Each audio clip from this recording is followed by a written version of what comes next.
setting out to start this film, I figured there was no better place than my hometown of Erie, Pennsylvania, also known as File 10798 of Project Blue Book. Spearheaded by the Air Force, the initiative set out to investigate UFO claims.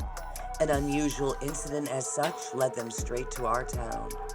In the late evening of July 31st, 1966, 3 young adults reported a sighting and a bizarre encounter at Beach 6. Soon, there were a flurry of sightings throughout the area. Enter Project Blue Book's investigations into the events. Various prints were found in the sand and cast as evidence. An entire tree with odd burns was taken by the military, and the scratches on the car were examined. Though, by the end of 1969, the project was terminated by the Air Force, leaving the case in Erie undetermined, as well as 700 other cases in the 22 years of operation. Enter Mufon. Is there intelligent life out there, Dr. Wheeler? I believe so. In our galaxy alone, the probability is 3 to 5%. Established in 1969 as the Midwest UFO Network, it wasn't long before individuals worldwide wanted to join. So in 1973, the name was changed to include all. The grassroots organization investigates UFO sightings and shares their data with researchers worldwide. Mufon promotes research on the true phenomena and educates the public on such and its potential impact on society. Along with sightings, they also research crop circles, cattle mutilations, alien encounters, and alien abductions. Experts in their scientific review board have backgrounds in electrical engineering, chemistry and physics, astronomy, geology, biology, and computer science. My team and I headed to the beautiful Bayfront Convention Center here in Erie, Pennsylvania for Mufon's annual East Coast Conference, where you can listen to lectures, meet a variety of experts in the fields, visit vendors and artists, and most importantly, meet with others who have the same interest in the subject. Here are the 7 people I met that day, and these are their stories. I was fortunate to meet 2 men whom experienced sightings, one of whom bared witness to the events on that fateful night on Presque Isle. It must have been 1966. I was 15 years old, and we were camping out and saw a strange light in the sky heading north. We actually saw it go over the city and drop down at, well, what turned out to be Presque Isle. And we didn't think much of it, except it was pretty cool. We thought we saw a UFO. And the papers the next day carried the story of the UFO and the Bigfoot type creature on Presque Isle. I even remember the people's name. Their last name was Clint from Jamestown. But yep, we didn't think much of it, but we actually saw the UFO pass over the city. All right, I was 15 years old then and living in Pittsburgh, Pennsylvania. That's suburbs. While standing in my backyard, one summer evening after dark, I saw what appeared to be a UFO flying over across the sky, traveling rather fast. I estimate maybe 3,000 miles an hour, and probably under 5,000 feet. One thing about the story or about the experience that seemed a little strange to me was this object was traveling relatively low, like I said, maybe under 5,000 feet. Made no sound whatsoever going through the air. People will think I'm making all these up, but I've been around for a little while. I'm 75 years old, so I guess everybody has experiences over a period of time like that. I live in Edinburgh, Pennsylvania, south of Erie here. And, while walking my dog one morning, I'm retired. I take my dog for about a 2-mile walk every morning. And while walking my dog one morning, we were on our way back home along this road, and the dog would happen to be walking in back of me at the time, and he's normally a quiet dog, and he started to growl a little bit. And I stopped and turned around to see what he was doing, and he was looking down across the field. Right. On our left-hand side, and I looked down to see where he was looking, and along the wood line down there, the field's an open grass field, along the wood line coming along, I saw what definitely I would say was a big. My name is Michael Lee Hill, and I am, I guess you would call us a contactee. I started noticing UFOs over Lake Erie, and started going down to the lake and filming them, and ended up accumulating quite a library, and that led to some of my footage going viral on YouTube. That brought the History Channel to my door. Ended up doing an episode of UFO Hunters called Alien Contact, and that led to, what had happened was they had come to talk to me, and I didn't know this, but they had talked to another gentleman named Terrell Copeland, and that was 2 weeks prior to when they come to visit me. And Terrell had filmed the exact same objects as me. Oh, wow. Same message given. That's yeah, awesome. It was kind of crazy.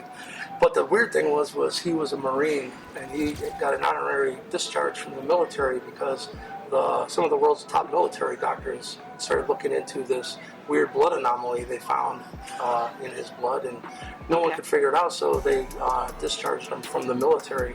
So the History Channel, Bill Burns in specific, he thought, well, what's going on here? You know, you've got two people separated by 500 miles, yet they have the same UFOs filmed, they have the same story of contact.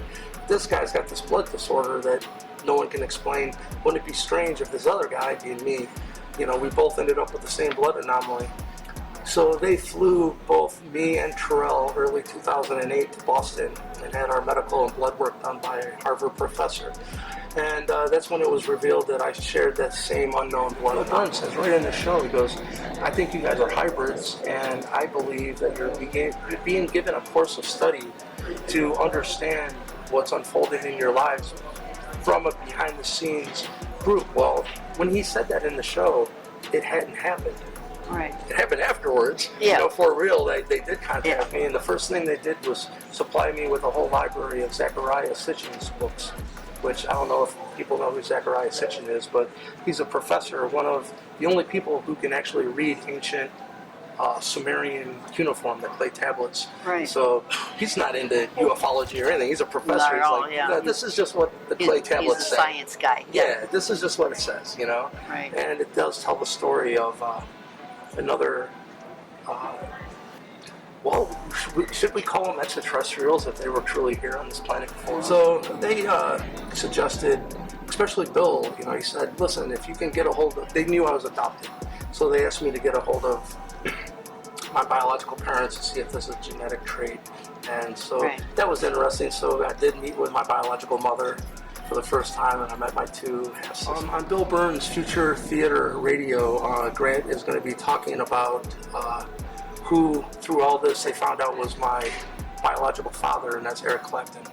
So that was quite a shocker with all this as well. But the reason this is even happening is, I guess, Eric's name has been surfacing a lot with musicians who have had extraterrestrial contact, and a lot of people around him has had contact with higher beings like Carlos Santana.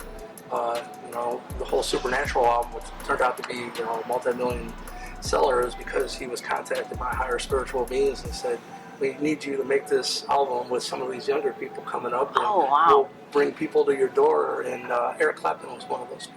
So 2008 is when the episode aired, called Alien Contact. The middle of 2008 is when I was approached by beings who announced themselves to me as the Anunnaki. They said we were known as the Anunnaki in the past, and we're here to discuss with you this blood. And I started off with my experiencing these orbs of light over the lake and them pretty much allowing me to film them. Then it led to contact. Then it led to, with their guidance, and not only that, I was contacted by government, like shadow government, people that are truly looking into these subject matters. remote viewers, actually, the ones that have trained to send their consciousnesses elsewhere. They're the ones that are working with the shadow governments and technology transfer programs already with certain races of extraterrestrial. J. Allen Hynek was the public liaison between the government and the public for Project Blue Book back in the day. And he said, he actually told me, he said that he hated the position they put him in because they would make him say one thing on Wednesday and Thursday, they'd make him contradict himself. And he hated that position he was put into. But he said, we decide what gets released to the public, and this Boyd Bushman information isn't on the list. It's BS that this information that we're not alone has been kept from humanity. And I think truly the only thing really that could change our reality in the twinkling of an eye, as they say, is the knowledge we're not alone. Because then that's a big time out for everyone to rethink everything, you know, because obviously we don't know what's up. So I think I think humanity deserves to know its own history, true history, because they said truly Christopher Columbus was one of the last people to get. Myself, I'm really fascinated with everything from an atom to a galaxy taking on the exact same geometry. You know, to me, that's fingerprint of God, you know. Because I was agnostic before all this, and now I'm a believer because that is, you know, definite proof of a creator.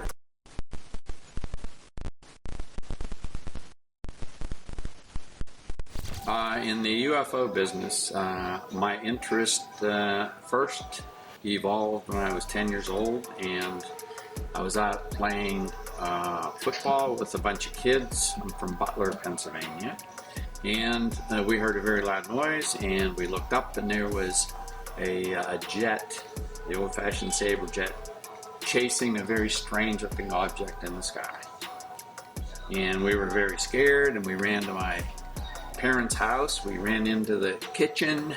We told my mother that we had to call the army because something really scary was going on. She threw us out. So that was the beginning of my UFO saga. But I've always been interested in the concept. I've always been a fan of anything dealing with space, you know, all the way back to Nova, you know, Carl Sagan's work, you know, Star Wars, Star Trek, Captain Video. You probably have no idea what I'm talking about. But anybody who was born in the 40s or 50s would know what I'm talking about. And anyway, I've just been fascinated with the whole concept. And you've written a book? I have. And that is called? GMX 731. Okay. And I'm a retired law professor. And then I became a full-time writer, novels with Sunbury Press. And my publisher wanted me to write a book about UFOs, since he knew I was interested. I was, at that time, I became a field investigator for Mufon. And so I wanted to write a book, a novel about UFOs that was different than your average book or movie about UFOs, because what makes yours different? Well, the average movie you see or novel you read has to do with people on Earth seeing scary things coming out of the sky who are trying to kill them. And I thought, that's really stupid. You have beings who come a million light years to get here. And the assumption is that they're some kind of people look like octopuses and want to eat people. That is totally bizarre. And so I thought I would flip things on its end. Instead of having it from Earth's point of view, I would have it from the aliens' point of view. I often have the question in MUFON is, why are they here? And this novel is an attempt to write a plausible, rational story as to why they are here from their point of view. Let me put that on camera. I would love that. Okay. Now before I do, this is GXM 731. Oh, excellent. There you are. Okay. That's it. Okay. And Sunbury Press. And this, I just brought along to show some of my fellow investigators. This is a map of Pennsylvania, you may notice. Okay, I feel like a teacher. Okay? And when we're done, there will be a quiz. A quiz, oh no. The reason this is a part of a big research project I'm doing for Mufon. Okay. And I became interested in orange orbs last August when I was with my family at Ocean City, Maryland. And I was sitting out on the deck facing the Atlantic Ocean about 10:30 at night. And I'll tell you, to put this into perspective, I was a military pilot, and I'm very familiar with what's in the air and what things look like in the air. And I looked to the north, which was my left, and there was an orange circle, small orange circle, very beautiful, looked like the setting sun. And I thought that is a very peculiar color to be in the sky. I've never seen anything that color. And it was traveling south, and it became larger, larger, and larger. And it was really very beautiful. It wasn't frightening, it was just fascinating, but it was pretty. And it stopped about 5 miles away and went east out over the Atlantic Ocean and stopped. It probably went out 10 miles, I would guess. Then it climbed at a 45-degree angle to my right, up to about, I'd estimate as an ex-pilot, about 10,000 feet. Leveled off and was in a level flight pattern for about 10 seconds, then stopped and headed off to the southeast toward a thunderstorm. And I thought, now that is something unusual. And I've often heard people say these orange orbs are Chinese lanterns that they light at weddings or whatever. Chinese lanterns do not fly a precise flight pattern. And this was absolutely under control. And so I was sitting there contemplating this, and about 10 minutes later, another orange orb appeared in the same spot, went through the same process, the exact same flight pattern, and there were 8 of them that did this. Now, this is the first time I'd really heard about orange orbs, or even thought about them. I knew they existed. And so I decided to look into it on a large scale. And that's what I did. And I have read a couple thousand Mufon case files, which I have access to as a field investigator. And I've discovered that I looked at a couple of things. The frequency of sightings, orange orb sightings. And first of all, these records are from 1964 approximately. That's when Mufon began accumulating records. I'm sure there were lots of sightings before that, but that's when they started. And back then, there were maybe 10 sighted a year. And that continued until about 2009, 2010. Then all of a sudden, it spiked up to like 100 sighted. Following year, there were 300 sighted. Following year, there were 800 sighted. So we were on a very steep climb. These things are being seen more and more frequently all over the world. So, what I did was I got a map of the United States. It has every state in it and every county in it. And I have spent about the last 7 months going through every orange orb file, finding out what county it was in, and marking it on this map. Orange orbs have been seen in Pennsylvania since 1964. However, almost all of them have appeared over the last 3 years. What's fascinating is, and I'm writing a book on this. This is going to be a non-fiction book with Sunbury Press is going to publish it, but it should be out probably in June. In the book, I will have a map of the United States with all the orbs sighted within the United States since 1964. One thing that's different about this phenomenon as opposed to any of the other sightings, first of all, they are very, very frequent, unlike the old sightings where they're very elusive. And secondly, they want to be seen. And they are doing everything they can to be seen. And I'll tell you what I mean by that. There are 2 days out of the year where you have most sightings around, at least in the United States, and those are the 4th of July and New Year's Eve. Now, if you think about it, those are the 2 days of the year that most people are looking at the sky. And that's the most frequent sighting.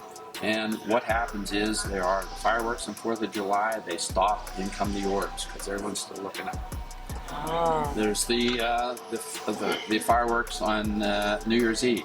They stop, the orange orbs come in. And they most definitely want to be seen. But I think it leads to the question, well, why are they doing this? Why do they want to be seen? I can give you my theory. Okay. I think that what they're trying to do is they are trying to make us not afraid of them. That's why they're pretty. They're not frightening things at all. They're very pretty. You like to look at them. It's hard to take your eyes off of them because they look like a setting sun. They're very, very nice. And they don't cause you any fear. And I think what they want to do is make us at ease with them. And there are more and more and more of them. So it's not, they're almost like dandelions anymore. They are everywhere. And they are getting low in the sky, lower and lower in altitude. And they do things to amuse people. They will like get into like the shape of the Big Dipper, where they will go round and round one another. And they do lots of fun things in the sky. And I think they're trying to make us like them. The conclusion is that everyone or our government has always feared is public panic. If all of a sudden there would be an actual appearance of something from another planet. So I think what they're doing is making us not afraid. So when they do actually some of them, they're starting to make landings now. That's how low they're getting. Coming down, landing. Actually coming down and touching the Earth. And I think this, in my opinion, with the frequency at which they're occurring, the close proximity to which they're coming, and their appearance of being nice and non-threatening, I think in my opinion, they're getting us ready for what they call first contact. I really do. And I don't think it's going to be long because the sightings are expanding geometrically. So that's what I think is up.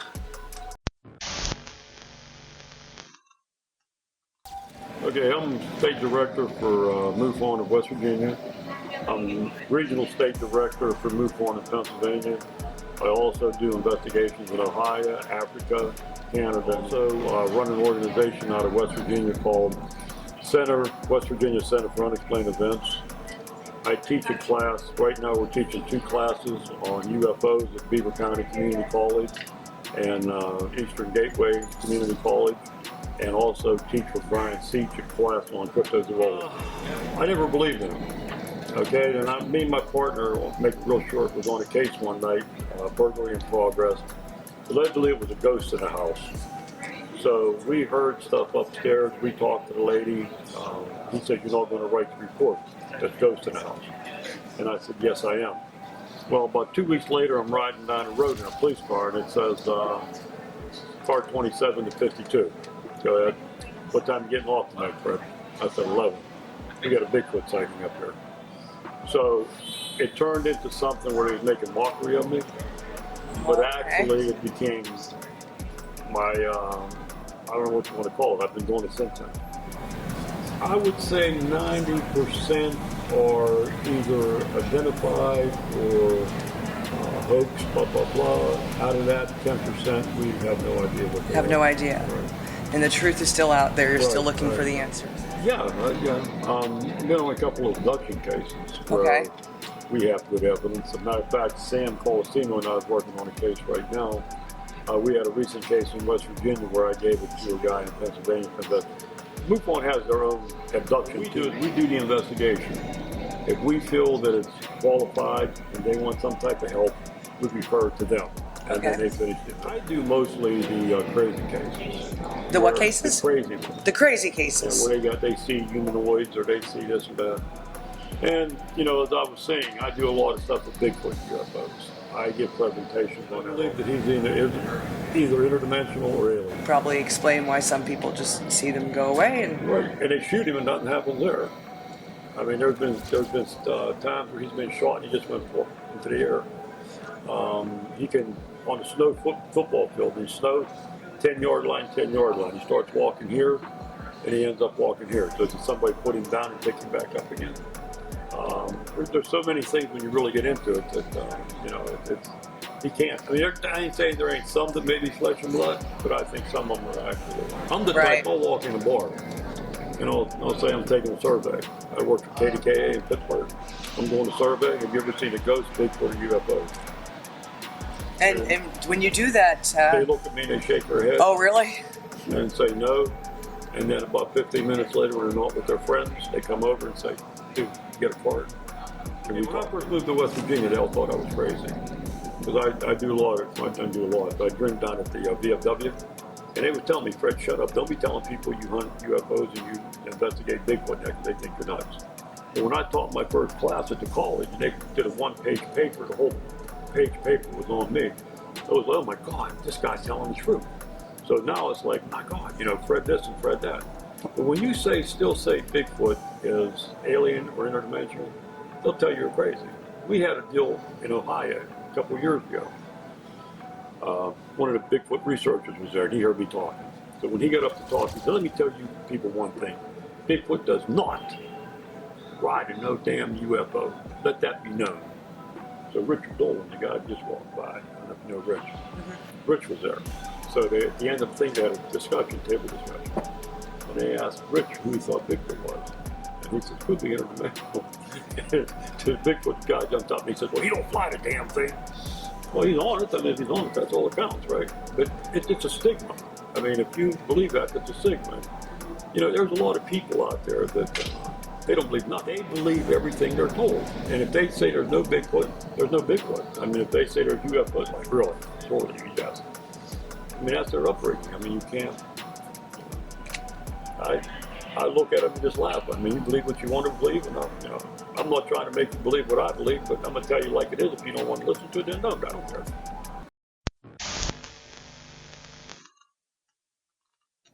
Yeah, my name is Brian Seach.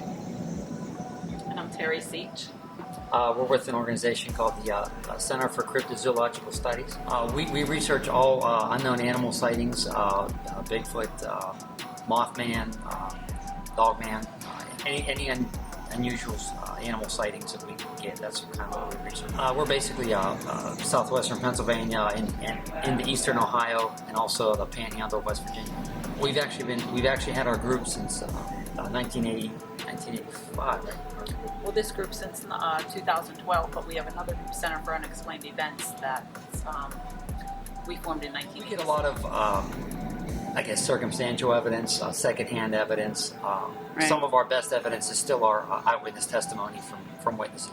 And some of the reports we get are older reports, so there isn't really evidence per se to look into because it's already gone. Since it happened. Well, we research all of these cryptids as flesh and blood animals. We want the evidence. We want the sightings. Mm-hmm. We want the actual footprints or any other kind of evidence we could find. But are we 100% sure what these creatures are? We don't know, and we would be lying to you if we told you what. Besides Bigfoot, what are the other ones that you've come across? We've been researching these winged entities, sort of like Mothman. We're researching a phenomenon right now called the Butler gargoyle, an 8 foot tall winged entity type creature that people are saying actually looks like one of the like a gargoyle with the older gargoyle reports are supposed to be. Oh wow! There's been about 11 reports of this creature in the upper Chicora and East Brady, which is in Butler County, Pennsylvania. We also research another phenomenon, which we're still fairly new into. This is it's called the Shenango Valley werewolf. This is in Mercer County, Pennsylvania. It's in Shenango by Shenango Lake. Okay. It started off in the 1950s of people were seeing a 4 foot tall, basically a wolf-like looking creature that they actually called Dog Boy. Okay. Back in the day, and one of these creatures came out and actually grabbed a witness and tried to pull her into the woods. Her mother grabbed her and pulled her back, and there was a bunch of other kids involved. and they screamed, and this creature ran back into the woods. Later on, we got some sightings in the 90s of this creature being bigger, sort of 6 or 7 foot tall, canid looking, sort of like, hate to say it, sort of looking like what you would call a werewolf today. Well, some of the Bigfoot reports can go back into like the 1900s across the United States. One of the things that we also do is we're an archive group. We archive these sightings. We've been archiving since 1986. We've been collecting. Nice. And we do try to share these reports with other researchers. So maybe together we can find out what these things are. We do think everybody should do that. It's not about us. It's about the phenomenon. Let's be honest. People, they don't come to hear us. They want to hear our own family doesn't believe that we're what we're doing. They're like, my brother would say, "Oh, you're going to go look for Bigfoot today." I says, "Yes, we are," but we don't care. I mean, we've kind of if you're into any of these subjects, you're going to take grief. You're going to take skepticism, but I think the reward is worth it. You know, maybe we get lucky, and that's what it would take. It'd be like hitting the lottery to find out evidence of all these creatures, but that's what we're here for. There's a lot of good people in a lot of these fields. You know, they're busting their butt. They're not funded. They go out on their own. They take the ridicule, and it's also for them that we do it, because maybe someday as a community we'll be able to find something. Thank you for watching. Stay tuned for the next installment, and don't forget to like, comment, share, and subscribe. We'll see you soon.